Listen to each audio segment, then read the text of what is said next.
Bem-vindo ao estudo do Instituto Bíblico Voxer.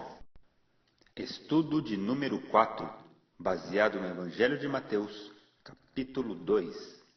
Alô, bom dia a todos os irmãos, graça e paz. Vamos então dar prosseguimento ao nosso estudo no livro de Mateus. Hoje, capítulo 2, nós vamos estudar a respeito do nascimento de Jesus. E hoje aqui comigo está o nosso irmão Paulo, o Caverna, né? Ele está aqui conosco e vai me ajudar Estudo hoje na de número exposição, 4, já que o Joel baseado no está Evangelho de trabalhando, Mateus, né? capítulo Então, seja 2. bem-vindo, Paulão. Bom dia, irmãos. Vamos começar então o estudo. E lembrando, né?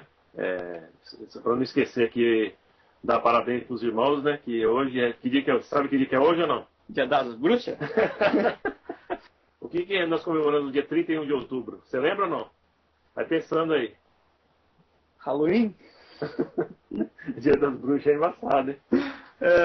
Ok, vamos então fazer primeiramente a leitura do nosso texto. E antes dessa leitura, informar os irmãos para não comentarem nada nesta sala, não esqueçam, tá ok? Então não façam comentário nem pergunta aqui, nós já criamos uma sala especialmente para isso. Então pode fazer pergunta lá, pode fazer suas aplicações lá naquela sala. Vamos deixar a sala aqui somente para o estudo, como eu já disse, para facilitar a vida dos irmãos. Temos aqui um desenho que eu mandei para vocês, uma foto. Aí depois vocês vão aí observar que essa foto está equivocada. Então, o nosso irmão Paulo aqui, ele vai ler o texto para nós. Então, Mateus, capítulo número 2, a partir do versículo número 1. Diz assim a palavra de Deus. Depois que Jesus nasceu em Belém da Judéia, nos dias do rei Herodes, magos vindos do Oriente chegaram a Jerusalém e perguntaram: onde está o recém-nascido rei dos judeus? Vimos a sua estrela no Oriente e viemos adorá-lo. Quando o rei Herodes ouviu isto, ficou perturbado, e com ele toda Jerusalém. Tendo reunido todos os chefes dos sacerdotes do povo e os mestres da lei, perguntou-lhe: onde deveria nascer o Cristo? E eles responderam: em Belém da Judéia, pois assim escreveu o profeta. Mas tu, Belém, da terra de Judá, de forma alguma és a menor entre as principais cidades de Judá, pois de ti virá o líder que, como pastor, conduzirá Israel, o meu povo. Então Herodes chamou os magos secretamente e informou-se com eles a respeito do tempo exato em que a estrela tinha aparecido. Enviou-os a Belém e disse: vão informar-se com exatidão sobre o menino. Logo que o encontrarem, avisem-me para que eu também vá adorá-lo. Depois que ouviram o rei, eles seguiram o seu caminho, e a estrela que tinham visto no Oriente foi adiante deles, até que finalmente parou sobre o lugar onde estava o menino. Quando tornaram a ver a estrela, encheram-se de júbilo. Ao entrarem na casa, viram o menino com Maria, sua mãe, e prostrando-se o adoraram. Então abriram seus tesouros e lhe deram presentes: ouro, incenso e mirra. E tendo sido advertidos em sonho para não voltarem a Herodes, retornaram à sua terra por outro caminho. Depois que partiram, um anjo do Senhor apareceu a José em sonho e lhe disse: levante-se, tome o menino e a sua mãe e fuja para o Egito. Fique lá até que eu lhe diga, pois Herodes vai procurar o menino para matá-lo. Então ele se levantou, tomou o menino e sua mãe durante a noite e partiu para o Egito, onde ficou até a morte de Herodes. E assim se cumpriu o que fora dito por intermédio do profeta: do Egito chamei meu filho. Quando Herodes percebeu que tinha sido enganado pelos magos, ficou furioso e ordenou que matassem todos os meninos de 2 anos para baixo, em Belém e nas proximidades, de acordo com a informação que havia obtido dos magos. Então se cumpriu o que fora dito pelo profeta Jeremias. Ouve-se uma voz em Ramá, choro e grande lamentação. É Raquel que chora por seus filhos e recusa ser consolada, porque já não existem. Depois de que Herodes morreu, um anjo do Senhor apareceu em sonho a José, no Egito, e disse: levante-se, tome o menino e a sua mãe e vá para a terra de Israel, pois estão mortos que procuravam tirar a vida do menino. Ele se levantou, tomou o menino e a sua mãe e foi para a terra de Israel. Mas ao ouvir que Arquilau estava reinando na Judéia em lugar de seu pai Herodes, teve medo de ir para lá. Tendo sido avisado em sonho, retirou-se para a região da Galiléia e foi viver numa cidade chamada Nazaré. Assim cumpriu-se o que foi dito pelos profetas. Ele será chamado Nazareno. Ok, obrigado, Paulão. Como nós estávamos falando aqui, esse texto aqui é um texto bem conhecidíssimo. Certamente nos natais que você passou dentro da igreja, certamente esse texto foi lido juntamente com o texto de Lucas.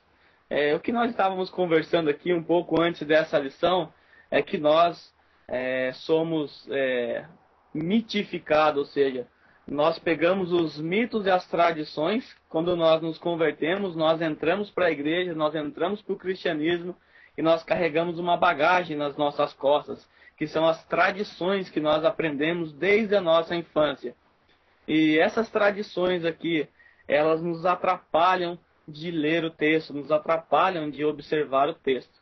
Aí eu estava conversando com o Paulo aqui e nós vimos que tem muita coisa aqui nesse texto que é ensinado o contrário até mesmo dentro das igrejas protestantes. Então, provavelmente, você, assim como eu e o Paulo, você deve estar com alguns mitos aí na sua bagagem, na sua mochila. E nós vamos tentar tirar esses mitos da sua bagagem. Como você viu nesse desenho aí, se eu perguntasse para vocês aqui, o que você imagina quando você ouve falar do nascimento de Jesus? Eu tenho certeza que na sua cabeça você desenharia exatamente isso que você está vendo aí. Jesus, Maria, José, alguns animaizinhos no estábulo e uma estrela em cima deles. Certamente você imaginaria isso aqui. Mas será que de fato foi assim que aconteceu? Será que é assim mesmo que o texto diz? Então nós vamos ver isso aqui dentro do texto. Então, texto conhecidíssimo, famosíssimo, você já leu ele com os óculos da sua tradição. Agora vamos tirar esses óculos, essas lentes, e vamos ler o texto tomando os devidos cuidados. Então nós vamos aqui agora responder algumas questões que nós julgamos ser importante dentro do texto. Então, meus irmãos, então se prepare que hoje será o dia que você será liberto do seu óculos da sua tradição. Porque como eu estava conversando com o Glauber aqui, muitas vezes nós lemos o texto com toda essa bagagem de tradição e, na verdade, misticismo, né? Que a gente traz quando nós vemos o cristianismo. Então nós lemos o texto e nós não conseguimos enxergar o que realmente o texto está dizendo. Nós lemos e não está escrito essas coisas no texto, mas nós lemos como se tivesse escrito. Ou seja, nós estamos enxergando algo que na verdade não está escrito no texto. Então, a partir de hoje, nós vamos ler o texto de uma forma literal, o que realmente está escrito ali. Ok? Vamos lá, então.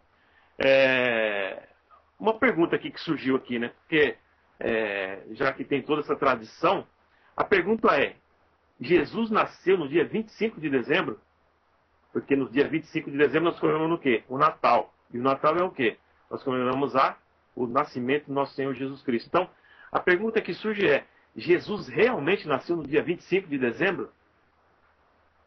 Bom, a resposta primária é não. E não bem claro. Primeiro, não há nenhuma razão para nós concluirmos, Paulão, que Jesus nasceu nessa data. Segundo, essa data surgiu de acordo com o que nos informam os historiadores em Roma. Eles dizem que lá havia uma festa anual de inverno, e nessa data, que era o último dia da Saturnália, que era uma festa dedicada ao deus Saturno, e esse deus Saturno ele era um deus considerado dentro da divindade pagã, e dentro dessa festa realizada ali em Roma, era uma festa que era regada de bebedices e orgias, e em uma dessas comemorações, ou seja, envolvendo orgias e bebedices, alguém, o infeliz lá, eles sugeriam comemorar o nascimento de Jesus. Ou seja, era um dia de comemoração a um deus pagão, Saturno, que estava dentro de um dia específico do calendário, um dia de Saturnália, e nesse dia, regado de bebedices, orgias, um infeliz resolveu sugerir que deveriam comemorar o nascimento de Jesus. O que aconteceu? Eles comemoraram o nascimento de Jesus naquele ano. E isso acabou virando uma tradição entre eles. Todos os anos, quando eles comemoravam a festividade da Saturnália, naquele dia eles relembravam o nascimento do menino Jesus. Mas foi somente no ano 354 que Justiniano decretou oficialmente esta data, dizendo que ela celebrava o nascimento de Jesus. Então nós já vemos aqui de cara que 25 de dezembro já não seria um dia muito legal, porque era um dia da comemoração de um deus chamado Saturno, um deus, uma divindade pagã. Outro ponto que reforça ainda mais a ideia de que Jesus não nasceu no dia 25 de dezembro, e aqui eu digo que é impossível ele ter nascido nessa data, exatamente porque naquela região, Paulão, nesse período de dezembro, é uma região, na região onde Jesus estava vivendo, onde ele nasceu, é uma região intensamente fria. O inverno lá é muito rigoroso. E quando nós olhamos para Lucas, nós observamos que houve um anúncio aos pastores que estavam cuidando do seu rebanho no campo. E em dezembro, devido a esse frio acentuado, era impossível os pastores estarem ali no campo cuidando das suas ovelhas, do seu gado, do seu rebanho. Porque em dezembro, nessa data, eles guardavam os seus rebanhos nas manjedouras, nos estaleiros, para protegê-los do frio.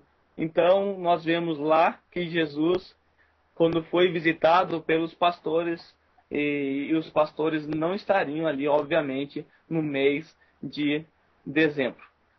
Os estudiosos sugerem uma data na primavera, que dá entre abril e março. Então, essa é a data mais provável do nascimento de Jesus. Ok? Ok. Então, nós já temos um problema, na verdade, aqui, né? Porque aqui, já de cara, aqui nessa primeira pergunta, nós já vemos que muito do que nós cremos está baseado em tradição. E o problema da tradição é quando ela se degenera em tradicionalismo.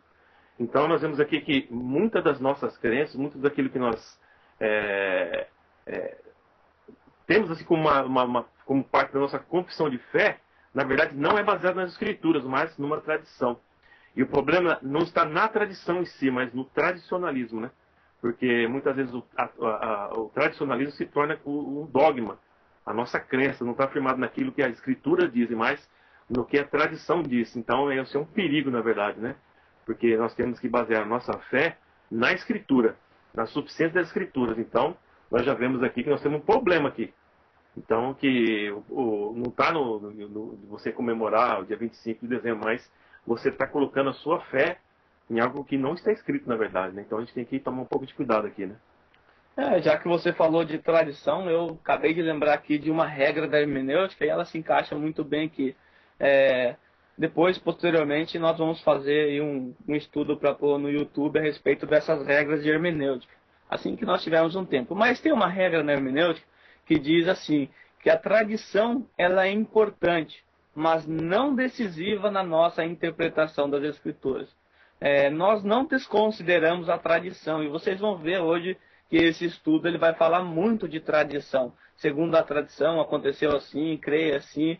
A tradição ela é importante até certo ponto, mas ela não pode ser decisiva na hora de nós interpretarmos as Escrituras. Então, o que você tem que fazer? Você tem que sujeitar a tradição às Escrituras e não fazer o contrário. Então, aqui só para relembrar que a matéria de hermenêutica, que é a ciência da interpretação bíblica, e se Deus quiser, logo logo nós postaremos vídeos explicando aqui a respeito disso. Bom, até aqui então já deu para entender que na verdade nós temos que estudar as Escrituras, né? Mas falar em estudar as Escrituras, tem um problema aqui. Porque se nós formos perceber, né, no Velho Testamento, né, Deus vai condenar, na verdade, a magia, né, você consultar magos e astrologia. Você não deve vai dizer que você não deve consultar os mortos a favor dos vivos. Então, nós temos um problema aqui, né, porque a Bíblia aqui dá a impressão que ela está abonando, né, porque ela está falando aqui que magos, né, vieram do Oriente. O óculos aí, ó, óculos. Você viu, né? Já falou reis aí. Ia falar reis magos aqui, e é impressionante que no texto não está escrito reis, né? Isso é o problema. Já tem a tradição. Então, como é que fica essa questão, então? Deus, ele proíbe lá no Velho Testamento que você não pode consultar feiticeiros, não pode consultar adivinhos, e aqui, nós temos aqui, no texto aqui, magos, né? E magos vem, logo você pensa em magia. Então, como é que fica? Como é que nós podemos entender isso aqui? Que nós podemos conciliar essas duas coisas aqui? Paulo, essa pergunta aqui ela é um pouquinho complicada e tem geralmente surgido dúvida na cabeça de muitos crentes aí a respeito disso. Então, é uma pergunta que não é muito fácil de ser respondida. Mas nós tentamos aqui encontrar uma solução. Primeiramente, a pergunta que nós temos que fazer é o que é a astrologia? Nós sabemos que esses magos eles eram astrólogos. A astrologia é o que? É a crença de que o estudo da disposição do movimento das estrelas pode capacitar alguém a prever acontecimentos, sejam eles bons ou maus. Esses magos aqui, primeiramente explicando, na antiga Pérsia, na Babilônia, esses magos eles eram consultados constantemente por reis. Os reis eles acreditavam que nesses magos eles poderiam prever algum acontecimento do futuro e assim poderiam livrar o seu império de algum desastre, de alguma desgraça. Então os reis, os magos, eles eram consultados pelos reis porque eles acreditavam que eles tinham capacidade de prever o futuro. Mas a Bíblia ela condena essa questão da adivinhação, de prever o futuro. O que nós fazemos então com esse texto aqui? Em segundo lugar, nós olhamos para essa estrela, nós vamos ver que ela aparece aqui não para revelar, não para prever o futuro. É muito interessante você prestar atenção nisso. A estrela aparece no céu, esses magos identificam essa estrela, mas essa estrela não está prevendo um acontecimento futuro. Essa estrela ela está fazendo o quê? Ela está anunciando algo que aconteceu, ou seja, o nascimento de Cristo, e não para prever o futuro. Então nós temos aqui Deus se revelando a esses pagãos a respeito do nascimento de Jesus. Em terceiro lugar, aqui, para destacar isso que eu estou falando, isso não é algo estranho de nós compreendermos, né? Como assim? Deus está se revelando aí através das estrelas, isso aqui é estranho, né, Paulo? Como assim, a estrela está falando, está revelando. Isso não é estranho nas Escrituras. Se você observar o Salmo 19, do 1 ao 6, a Bíblia vai dizer que os céus proclamam a glória de Deus, né? Se você ler o texto, você vai ver isso. Os céus proclamam a glória de Deus. E também em Romanos 1, do 18 ao 20, você vai ver um ensinamento de que a criação em geral, ela revela a existência de Deus. Então observe aqui também que em Mateus 24, 29, Cristo ele se refere ao que acontecerá com o sol e com a lua e com as estrelas na sua segunda vinda. Então, o firmamento, o céu, as estrelas, toda a criação, todo o universo, ela proclama a glória de Deus. E o que nós temos aqui, diante desses reis magos, é exatamente uma proclamação de algo que aconteceu, do nascimento de Jesus. E não é uma maneira de prever o futuro. Eles não preveram o futuro aqui nesses acontecimentos. Então essa resposta ela parece bem plausível e suficiente aqui para nós entendermos. Amém. Então nós podemos perceber aqui que, na verdade, Deus está sendo soberano aqui, né? Usando a criação não só a criação, mas usando até estrangeiros, pagãos, para manifestar a sua glória, manifestar a sua palavra, né? Manifestar a sua vontade. E é impressionante, chega a impressionar isso, na verdade. Agora, É impressionante aqui, só, já que a gente falou de pagãos, é impressionante como é que Mateus ele vem desenvolvendo o seu evangelho, né, Paulo? Tá reparando aqui, lá na genealogia, Mateus já faz uma coisa muito estranha que nós já vimos na segunda lição. Ele menciona ali pessoas que não eram da nacionalidade dos judeus, ou seja, ele colocou na genealogia de Jesus os pagãos, os gentios. E aqui novamente ele está mostrando para nós que a primeira revelação de que o menino havia sido nascido foi exatamente a pagãos, né? É interessante como Mateus vem desenvolvendo dessa forma, e isso vem trazendo, assim, dando um choque na cabeça dos judeus, porque os judeus entendiam que a salvação, que o Messias era algo exclusivo deles, que não era para os pagãos. Na verdade, na mentalidade dos judeus, eles acreditavam que quando o Messias viesse, eles iriam livrá-los do jugo de Roma. Lembrando que eles estavam debaixo desse jugo e estavam já há um bom tempinho. E eles esperavam essa vinda do Messias para livrá-los. E a gente vê aqui que Deus, então, se revela primeiramente aos gentios. Amém. Então nós vemos aqui então que não existe nenhuma contradição, na verdade, com o que Deus fez no passado com o que Ele está fazendo agora aqui. Deu para entender. Mas, no versículo 23, aí surgiu um problema. Porque não vemos nenhuma contradição aqui, mas no versículo 23, eu agora fiquei com um problema aqui, com uma dificuldade. Porque, o versículo 23 diz assim: e foi viver numa cidade chamada Nazaré, e assim se cumpriu o que fora dito pelo profeta, ele será chamado Nazareno. E uma referência que eu achei nesse versículo 23 aqui é uma referência de Isaías capítulo 11, versículo 1. Só que lendo aqui parece que não tem nada a ver. Por exemplo, eu vou ler aqui, Isaías 11, 1.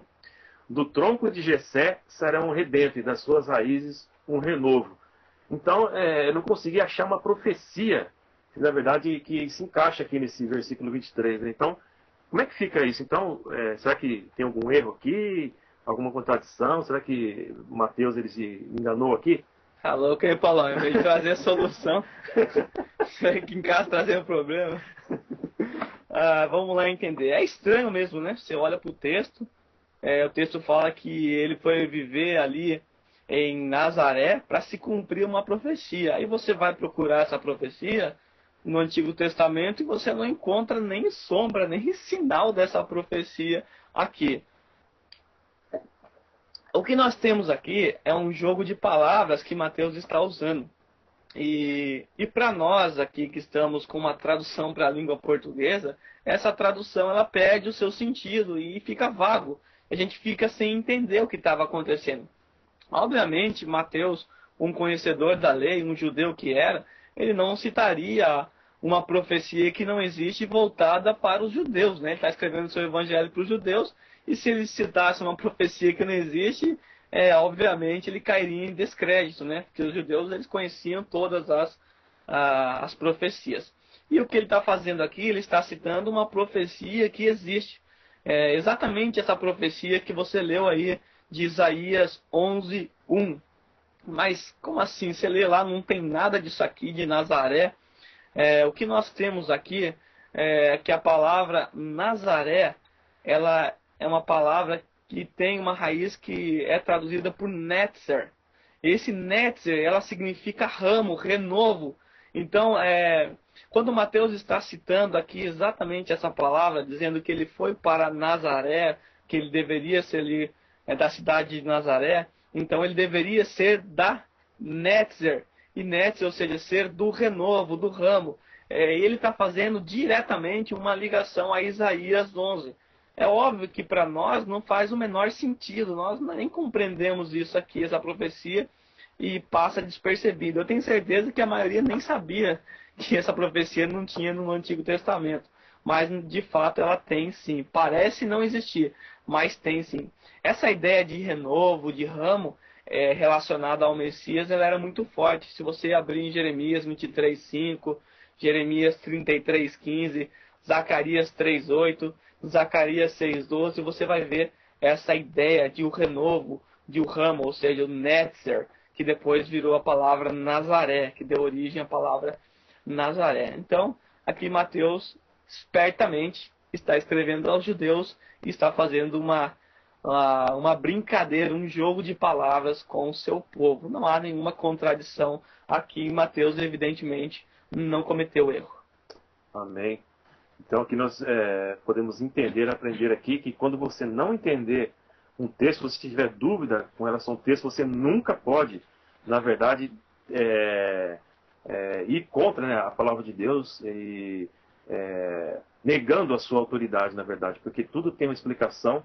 Se você for estudar, você vai encontrar a explicação e vai conseguir conciliar os textos. Então, nós devemos tomar cuidado e, principalmente, nós devemos ter temor no coração. Nós estamos diante da palavra de Deus e não devemos duvidar. Temos dúvida, devemos perguntar e tentar aprender. É isso? Exatamente, né? Eu tenho recebido bastante perguntas aqui, particularmente no meu Voxer, e até vou aproveitar essa deixa aqui e pedir aí para os irmãos um pouco de paciência comigo, que às vezes eu demoro para responder, mas pode continuar perguntando, mas só tenha um pouquinho de paciência, que no devido tempo, na hora certa, aí eu respondo para vocês. É que são muitas pessoas perguntando ao mesmo tempo, e às vezes algumas perguntas eu tenho que dar uma pesquisada um pouquinho melhor para trazer algo mais concreto para os irmãos. Mas pergunta aí, estamos aí, o Paulão está aí também, o Edson está aí, pode perguntar para nós aí, que nós não sabemos, mas nós temos a responsabilidade de pesquisar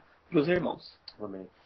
Mais uma coisa, né, que da mesma maneira como nós chegamos com esse óculos da tradição e enxergamos no texto coisa que não está escrita, nós devemos tirar esse óculos da tradição e ter como base que a Bíblia é a palavra de Deus. Ela não contém a palavra de Deus e ela não se torna a palavra de Deus, ela é a palavra de Deus. Então nós devemos aproximar dela com temor, né, e sabendo que Deus fala através dela. Então nós não devemos questionar a palavra, nós devemos estudar. Amém?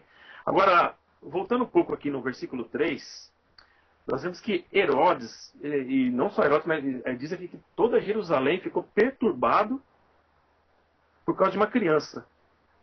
Não entendi. Por que Herodes ficou preocupado por causa do nascimento de uma criança? Por que ele teve essa reação? É complicado, né? Você olha para o texto ali... Porque ele é rei, então, não tem autoridade, mas por que ele ficou preocupado com uma criança? Ela dá um toquinho nela, já era, né? Eu também, quando eu li esse texto aqui, me passava despercebido, né? Por que Herodes ficou tão perturbado assim por causa do nascimento de uma criança? É simplesmente uma criança, né? Então, o que uma criança vai fazer para ele, né? E a gente analisando aqui o contexto histórico da passagem, nós descobrimos que havia entre os fariseus, na época, uma profecia relacionada a esse rei Herodes. E essa profecia dizia que Deus julgaria Herodes e que iria derrubar Herodes do trono. Então os fariseus, evidentemente uma falsa profecia, porque não se cumpriu assim, ele morreu de doença. Entre os fariseus ali em Jerusalém e aos redores, havia uma profecia a respeito de Herodes. E certamente Herodes tinha um conhecimento disso aqui. Herodes, ele não era um romano, ele era um idumeu, descendente de Esaú. Ele tinha um certo conhecimento superficial, muito superficial, a respeito da lei. Tanto é que depois ele vai lá e pede para chamar os entendidos da lei para explicar exatamente qual era a cidade que o Messias deveria nascer. Então ele não sabia muita coisa. O principal, que é onde o Messias ia nascer, ele não sabia. Ele era então esse descendente de Esaú. E naquela época, então, havia uma expectativa da vinda do rei messiânico. E essa expectativa estava bem alta no mercado. Então, por isso, Herodes, evidentemente, ficou apavorado, né? Havia uma profecia e agora, aparentemente, essa profecia estava se cumprindo. E com o nascimento desse menino, desse rei, isso significaria que a sua cabeça estaria correndo grande risco. E evidentemente ele ficou desesperado e apavorado. Não é para menos, né? Então essa criança trouxe essa perturbação a Herodes, porque ele sabia que havia uma profecia a respeito dele. Bom, mas saber que ele ficou tão preocupado com a criança já é uma coisa difícil, né? Quando nós podemos entender agora aqui, porque o que estava em jogo era a posição dele. Mas por que ele teve coragem de matar todas essas crianças? Como é que a gente pode entender isso? Por exemplo, ele ficou preocupado com o seu reinado e tal, mas como que alguém pode ter coragem, né, de matar, não uma criança, mas ele matou muitas crianças, na verdade, né? Não sei quantas foram, mas ali fala que ele matou as crianças ao redor ali de Belém. Pois dá pra é, explicar isso? Não dá pra entender isso ou não? a gente fica imaginando, né, tal cena, e isso acaba partindo no nosso coração, porque você imagina aquelas crianças fofinhas de até 2 anos, aquelas crianças bonitinhas, para aqueles que têm filho pequeno, deve estar entendendo melhor a situação. Imagine só a cena ocorrendo. Como é que Herodes teve coragem de fazer isso com as crianças? Bom, Herodes, ele era uma pessoa muito perversa. Ele era extremamente cruel. Para vocês terem uma ideia aqui, Paulão, 5 dias antes dele morrer, ele mandou matar seu filho, um dos seus filhos. Ele era sangue nos olhos mesmo. E anteriormente a esse fato, ele havia matado a esposa a quem amava muito. Segundo os historiadores, era a esposa que ele mais amava de todas elas. E ele, por razões bobas, por razões simplistas, acabou matando a sua esposa e seu filho aqui, um dos seus filhos. Então, para matar algumas criancinhas, não era algo assim que tiraria o sono de Herodes.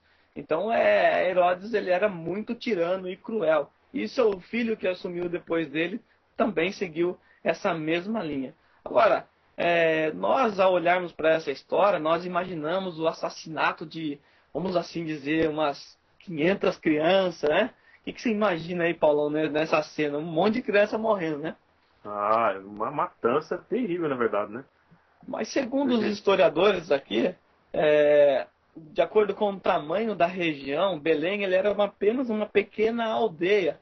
E de acordo com os estudos, teria morrido em torno de 15 a 20 crianças. Não matou muita criança porque não havia muitas pessoas naquela cidade, naquela pequena aldeia, né? Então não foi tudo isso, não. A gente está começando já a entender, né? E só espero que você agora esteja aí já jogando o seu óculos da tradição fora. Já quebrou uma lente, já, pelo menos. Vamos quebrar inteira, então. Não vamos quebrar outra lente agora, depois da armação. Vamos quebrar tudo.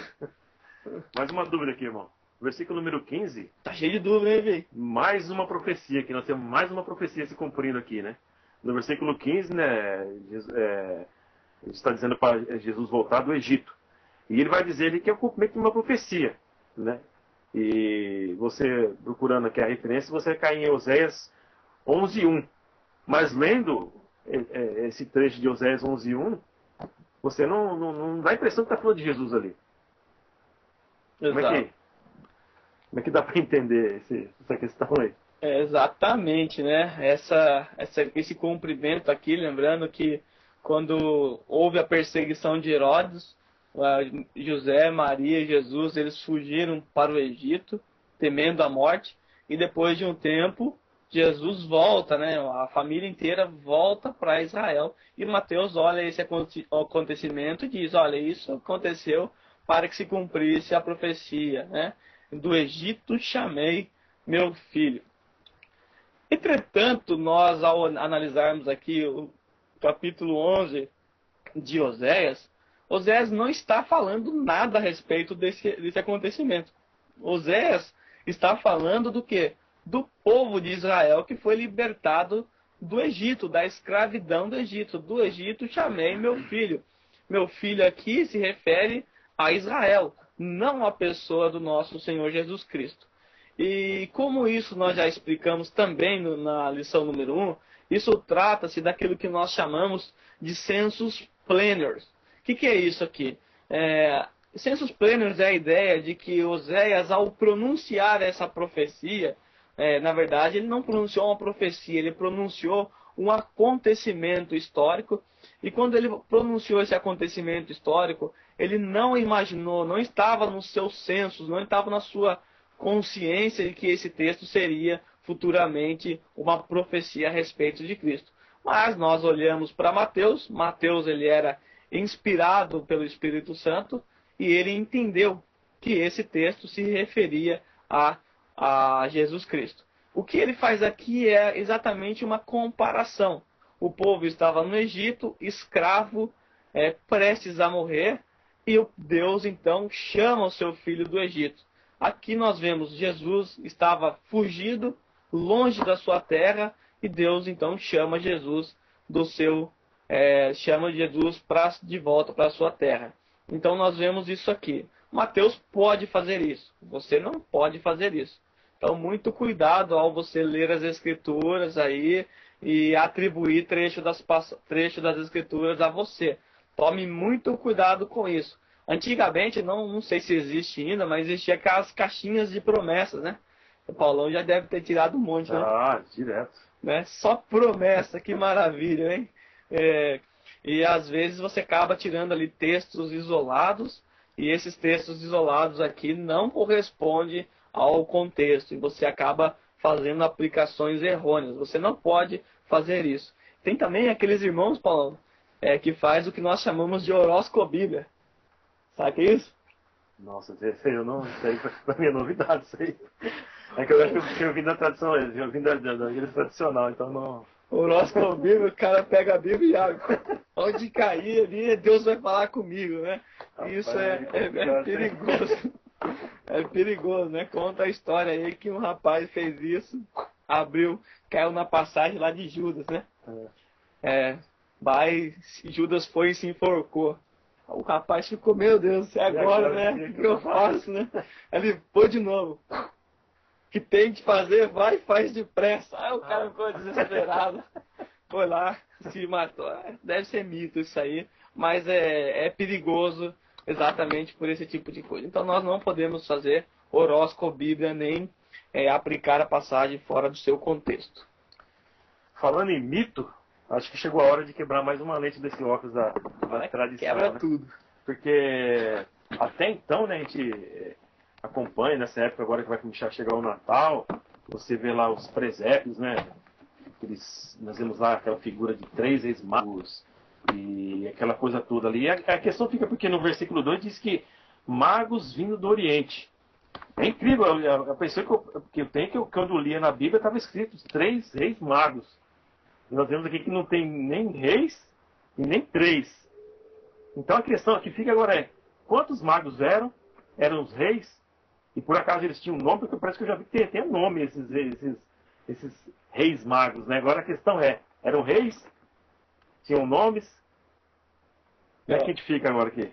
Eu acho que, Paulão, se você observar o versículo 2, eu acho que quem deu essa tradição aqui, acho que na hora de ler ele pulou Herodes, ó.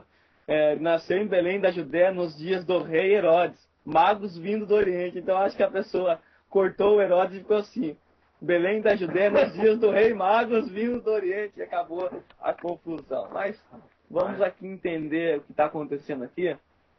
Nós não temos, primeiramente, como saber o número exato de magos. A sugestão de que eram 3 reis é devido ao fato de terem entregue 3 presentes. Mas isso aqui não quer dizer nada, né? Por quê? Porque, por exemplo, a rainha de Sabá, quando foi lá visitar Salomão, ela levou muitos presentes, né? Então isso não prova nada, porque era uma pessoa só levando vários presentes. Então, o fato de ser 3 presentes, 2 ou sei lá quantos, não quer dizer absolutamente nada, não prova nada. Né? Quantas rainhas de Sabá foram visitar Salomão, né? Então essa sugestão de 3 reis magos é uma tradição, obviamente, e é sugerida por causa do número de presentes. Mas, mesmo assim, nós não temos como afirmar com toda certeza que eram 3. É interessante que a igreja primitiva argumentou algumas coisas sobre esse ponto, né? Houve a igreja oriental, e essa igreja antiga, aqui do 6º século, essa igreja disse que haviam ali 12 sábios, né? Primeira sugestão que houve ali de que esses sábios eram de número de 12, porque cada sábio aqui representaria uma das 12 tribos de Israel.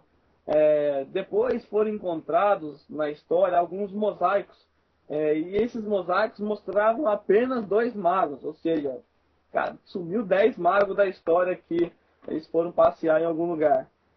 Depois nós vemos na história outras pessoas mencionando que eram 7 magos. Já está confusa a situação aqui.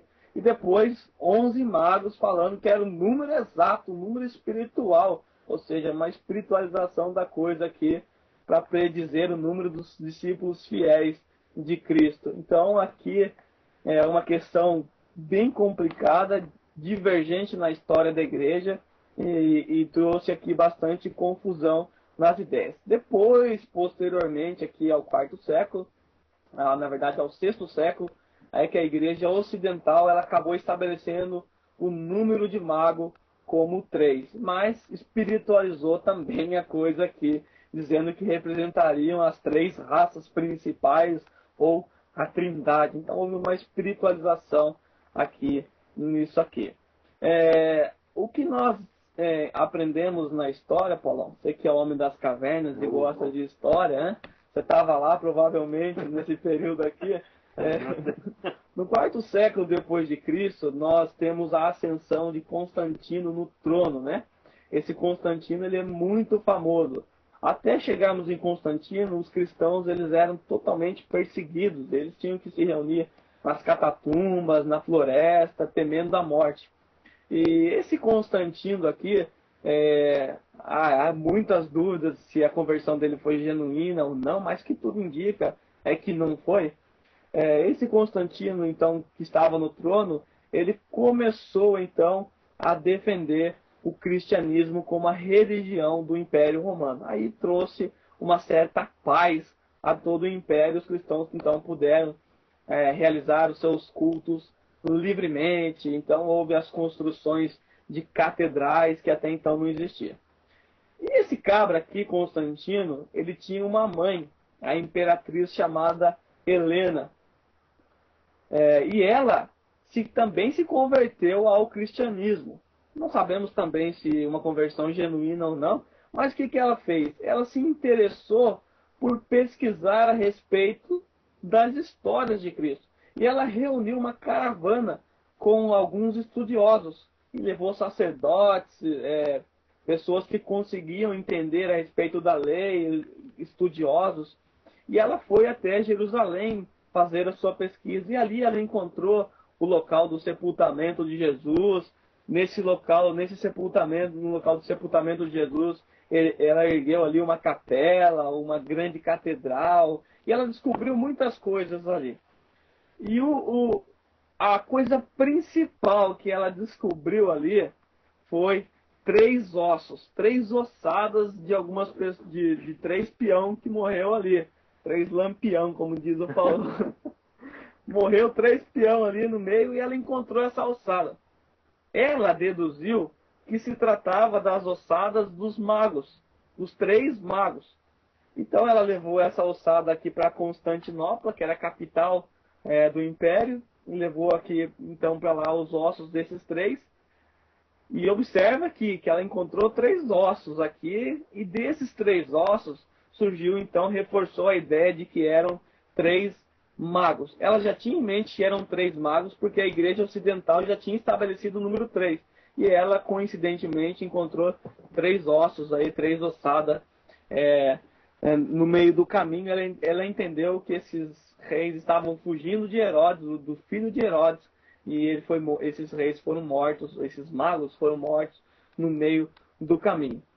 Então, partindo de 3 ossos desconhecidos, surgiu então a grande tradição dentro disso aqui. Posteriormente, já no século XII, esses magos receberam nomes. Talvez você já ouviu esses nomes aqui. Se você for da tradição romanista, você já ouviu falar que esses reis se chamam Gaspar, Melchior e Baltazar. Esses nomes são bem posterior, são do século XII. Então, observa aqui. Foi Barba-Roxa, o imperador da época, que deu esses nomes a eles aqui. Agora, partindo de 3 ossadas, deduziram-se que um deles era idoso, de cabelos brancos e longas barbas. DNA já tinha. DNA, na época tinha. Da ossada deles, deduziu que um deles era jovem e muito sábio, e que um deles era negro, de pele negra. Então, se você vê as imagens dos reis magos aí, ou dos magos, você vai ver que existe um velhinho de barba branca, um mais novo sem barba, e um negro ali participando. Se você assistir os filmes, você vai ver também isso aqui. Então, a partir de ossos aqui, fizeram até o perfil desses magos aqui. É que nem lá em Roma, lá, não sei se você já ouviu falar, que existe as 7 cabeças de João Batista, né? Está espalhado em 7 cidades que tem a cabeça. Tem também as 13 ossadas dos 12 apóstolos. Então a tradição ela traz muita complicação na cabeça do povo. Então veja isso aqui, a Bíblia não menciona nem que eram reis e nem faz aqui menção do nome deles. Nós não sabemos a quantidade, não sabemos o nome também. Então nós começamos a entender aqui que nós temos que não apenas ler as Escrituras, mas também conhecer a história. Porque a história, ela diz muito, né? Não só ela comprova os feitos de Deus, mas também ela refuta, né? Muita coisa da tradição, muita coisa que foram feitas depois, né? do fechamento do cânon. Então, nós precisamos entender que nós temos que aprender a história, não só para enriquecer o nosso conhecimento, mas também para aprender que muita coisa não tem valor nenhum, na verdade. É pura especulação. E como é que chama aquela... Analogia. Uma analogia, outra. Interpretação. Tem a interpretação... alegórica. Muita coisa é alegoria. Você vê que muitas vezes a nossa fé, ela muitas vezes está em cima de alegorias. Coisa que não tem escrito na palavra de Deus, que foram acrescentados depois, né? E nós entendemos que nós não podemos nem tirar e nem acrescentar coisas. Nós começamos a perceber que tem muita coisa que acrescentou. Então nós devemos, na verdade, jogar o lixo fora, né? Não jogar fora a tradição, mas o tradicionalismo, né? Que muitas vezes se degenera e muitas vezes em oposição à fé cristã, em oposição à autoridade das Escrituras. Então nós devemos tomar muito cuidado com essas coisas, né?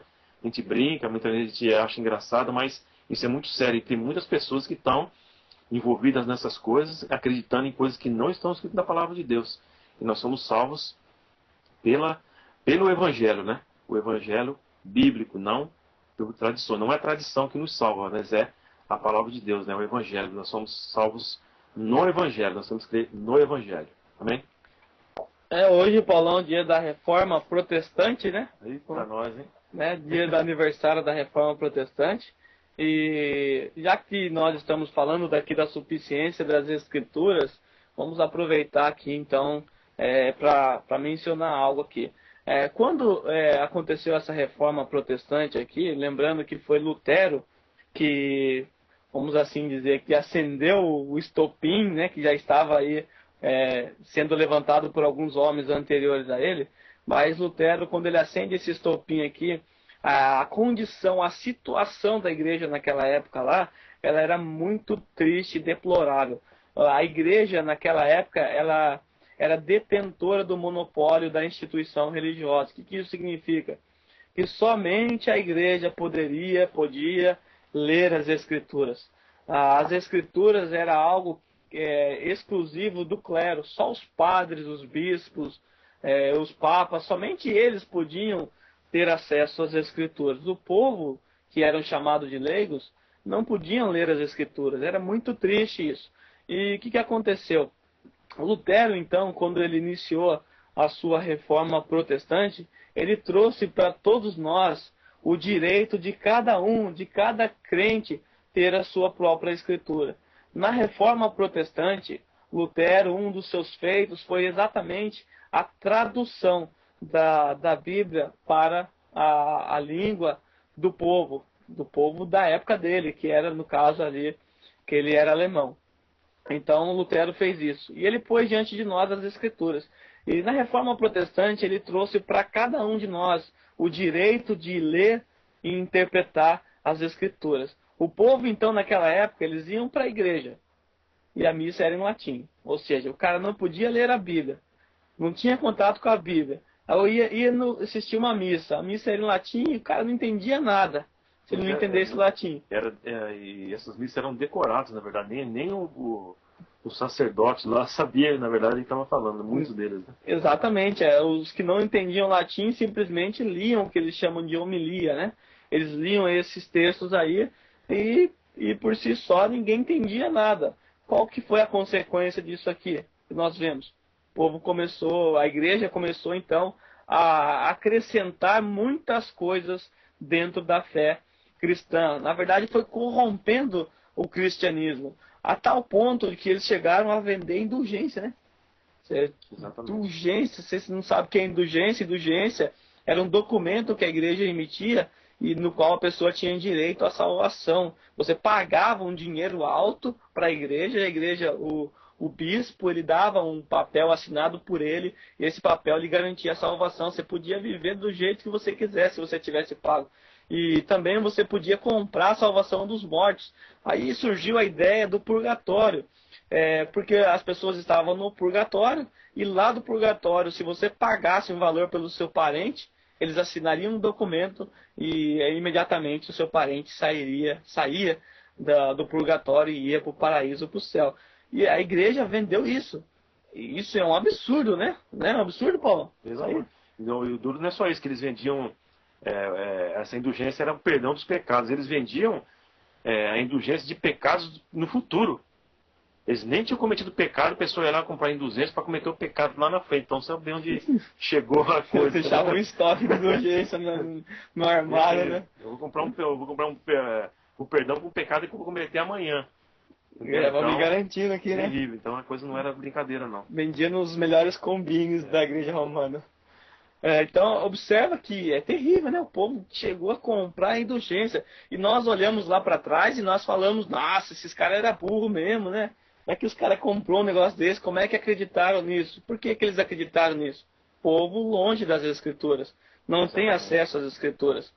E o que eu quero dizer aqui é que nós não estamos diferente disso. Nós não estamos muito longe disso aqui. Porque o que está acontecendo?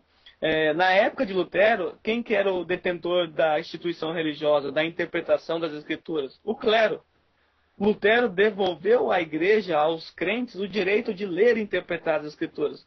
O que o povo está fazendo hoje na presente era? Está novamente devolvendo o direito de interpretação ao clero. E eles estão simplesmente confiando nos seus pastores, nos seus líderes, e aceitam tudo que eles falam como sendo verdade. E nesse meio aqui acaba vindo muito lixo, muita abobrinha e muita lenda, e o povo acaba aceitando. O povo então hoje está voltando a ser como a igreja era na época da igreja romana. Ou seja, um povo afastado das Escrituras, que depende do clero, do pastor, para interpretar as Escrituras. E não se importa se ele é fiel ou não, não se importa que tipo de pregação esse pastor está fazendo, simplesmente ouvem e acatam tudo que ele está dizendo como sendo verdade. Ah, mas ninguém é capaz de comprar indulgência, né, Paulo? Hoje ninguém compra indulgência. Uhum. Será? Estão comprando travesseiro que dá sono tranquilo, martelinho da justiça, tá vendendo tijolinho da casa própria que você compra com fé. Então, esses falsos mestres e falsos profetas, eles estão aí comercializando a fé novamente. Se vender indulgência, daqui a pouco o povo compra na maior tranquilidade. Então, o alerta que eu trago aos irmãos é esse. Vamos voltar às Escrituras. Vamos nos apegar a ela. Davi, dando um conselho a Salomão, disse para ele assim: apega-te à instrução. Não largues, pois dela depende a sua vida. A instrução nas Escrituras, o ensino depende disso aqui, depende a nossa vida. Nossa vida está dependendo disso aqui. Também a Bíblia diz que o povo se perdeu lá por falta de conhecimento no Antigo Testamento. O povo de Israel se afastou das Escrituras, se afastou das leis de Deus. E o que aconteceu? O povo se perdeu completamente. a ponto de Deus até ter que puni-los severamente. Então não vamos nos afastar das Escrituras. O que nós temos que fazer é aprender a amar cada dia mais as Escrituras. Nós temos que olhar para as Escrituras e enxergar ali o nosso alimento, o nosso pão diário, porque dela depende a nossa vida. Então, esse fica um alerta nosso aqui nesse aniversário nosso aqui. Parabéns a todos e vamos sempre olhar para o que as Escrituras dizem, independente da tradição ou de que o clero tem a dizer. Então, só lembrando, com relação à Reforma Protestante, então, qual é o legado, o grande legado da Reforma Protestante? O grande legado é a sola Escritura, ou seja, somente as Escrituras. Então, a grande redescoberta da Reforma Protestante foi que a palavra de Deus está escrita num livro. Então, essa palavra não é inerente a nós, ela é objetiva, ela está fora de nós. E por causa disso nós precisamos aprender, nós precisamos ler, estudar. É o que nós estamos fazendo aqui. As pessoas estão mandando mensagem, que estão gostando e tal. Esse é o objetivo. Ler a palavra de Deus, estudar a palavra de Deus, aprender a palavra de Deus. Porque esse é o grande legado da Reforma Protestante, o sola Escritura. É uma das 5 solas da Reforma Protestante, né? Então, nesse dia aqui, vamos nos lembrar que a palavra de Deus está num livro. Ela é autoritativa. Ela é a regra de fé. Ela que deve pautar a nossa vida. Ela que deve dirigir a nossa vida espiritual, a nossa vida na sociedade, a nossa vida na família. Ela tem que ser pautada pela palavra de Deus. Ela tem que ser o nosso guia, a palavra de Deus. E como disse John Piper, né? Deus fala comigo nesse livro, a Bíblia, em nenhum outro lugar. Isso significa o quê? Significa que sempre quando eu me aproximar desse livro aqui, com devoção, com temor no meu coração, com espírito de adoração, de louvor, Deus vai falar comigo e vai falar comigo de uma forma profunda, porque Deus fala comigo nesse livro e nem em outro lugar. Isso significa também que toda vez que significa que tudo aquilo que chegar ao meu ouvido, aos meus olhos, à minha mente, ao meu coração, se for fiel a este livro, a Bíblia, e pode ser por qualquer meio de comunicação, seja através de um livro, da pregação, do estudo bíblico que nós estamos fazendo aqui, seja através do púlpito, da pregação, da escola dominical. Se tudo isso for fiel, lembra disso, se for fiel ao que está escrito nesse livro, na Bíblia, Deus vai falar comigo, vai falar com você, vai falar com nós de uma forma profunda. Por quê? Porque Deus fala comigo, com você, neste livro e em nenhum outro lugar. Então, que Deus possa abençoar. Essa eu gostaria de deixar com vocês nesse dia aqui, da Reforma Protestante, desse estudo aqui. Lembra disso. Esse é o grande legado da Reforma Protestante, que a palavra de Deus está escrita num livro. E esse livro é um presente de Deus para nós. Então não vamos desprezar, não vamos deixar esse livro na estante, não vamos deixar esse livro na mão de outras pessoas. Não vamos deixar esse livro entregar mais uma vez esse livro na mão do clero. Não. Vamos nós estudar e interpretar a palavra de Deus da maneira correta. Lembrando que sempre nós devemos fazer isso na dependência do Espírito Santo de Deus, porque é Ele que nos conduz à verdade, é Ele que nos leva para dentro dessa verdade. Bom, essa é o que eu gostaria de compartilhar com os irmãos, né? E mais alguma coisa, Lobo? Sim, complementando aqui, todo o nosso estudo aqui, toda a nossa meditação tem que nos levar, todo esse conhecimento que você está adquirindo através do canal, aqui através do Voxer, ele tem que levar você a se prostrar diante do menino Jesus.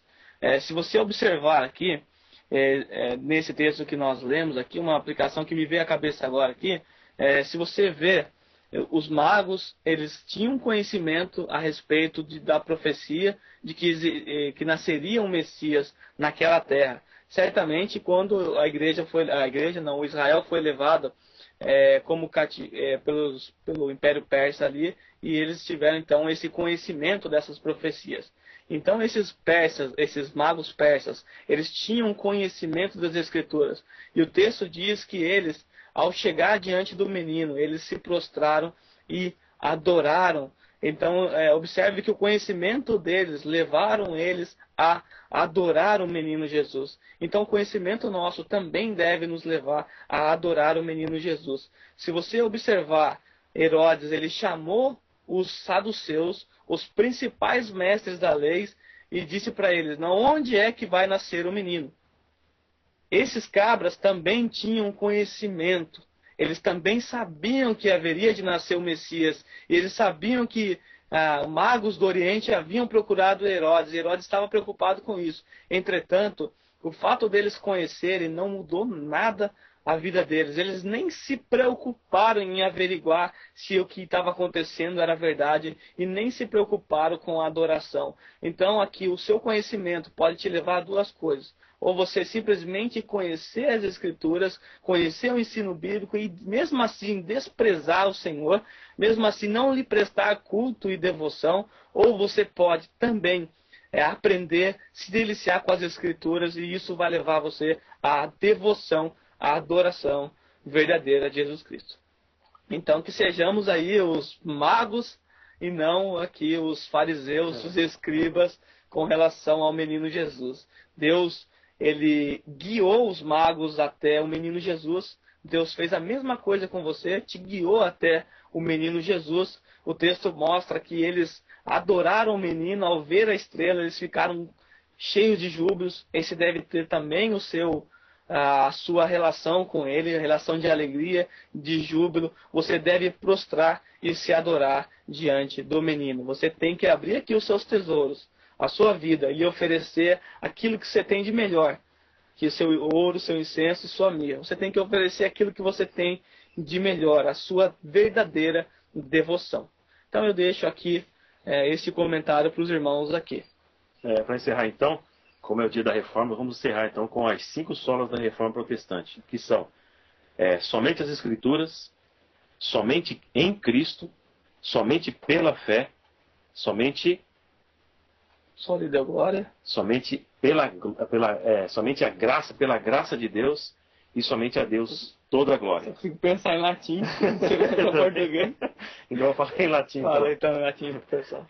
Sola Scriptura, sola Gratia. Christus, sola gratia, sola Christus, sola fide e sola Deo glória. Amém? Aí sim.